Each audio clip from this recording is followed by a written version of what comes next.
কীর্তন করে যাবে, তখন আমার ঘুম ভাঙিয়ে দিও। আমি দেখবো আমার গৌরীকে দেখবো। এই গোবিন্দ, গোবিন্দ রে, দেখি সারা শব্দ নেই কেন? দেখি গোবিন্দ, তাহলে কি তুই সারা জীবনের মতো আমাদের ছেড়ে চলে না?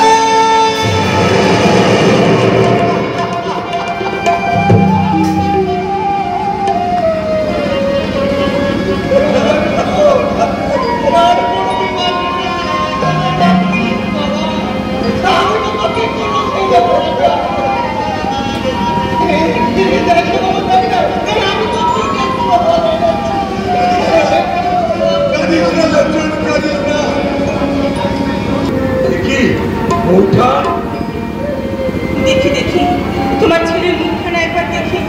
আহা, মুখ তো নয় যেন আকাশের চাঁদ। ঘুমিয়ে আছিস কেন বাবা, ঘুমিয়ে আছিস কেন? গৌর হরি যে তোদের ডাক দিয়েছে, ওঠ বাবা ওঠ। তাকে ডাকছো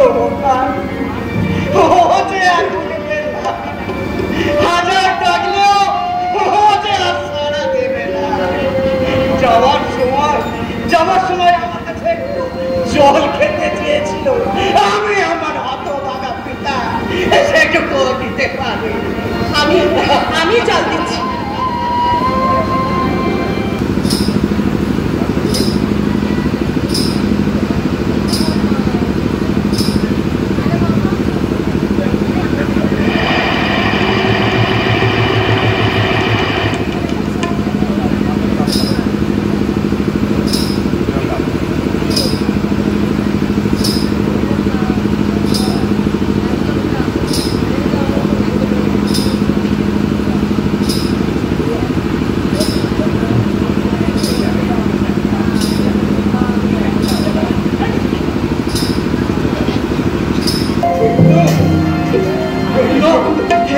সারা দিয়েছিস বাবা। ওরে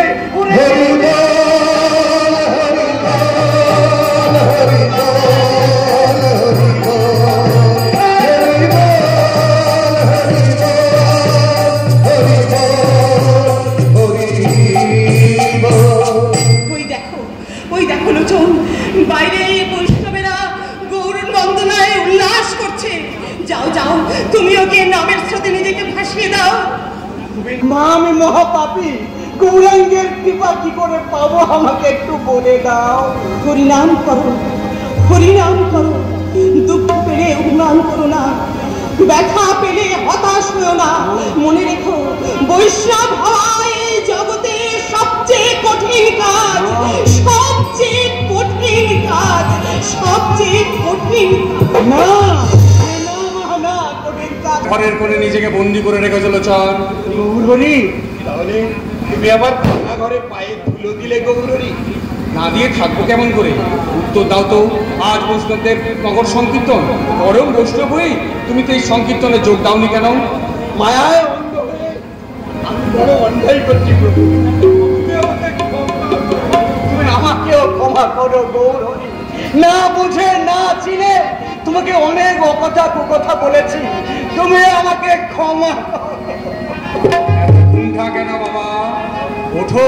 হরি বল, হরি বল, হরি বল, হরি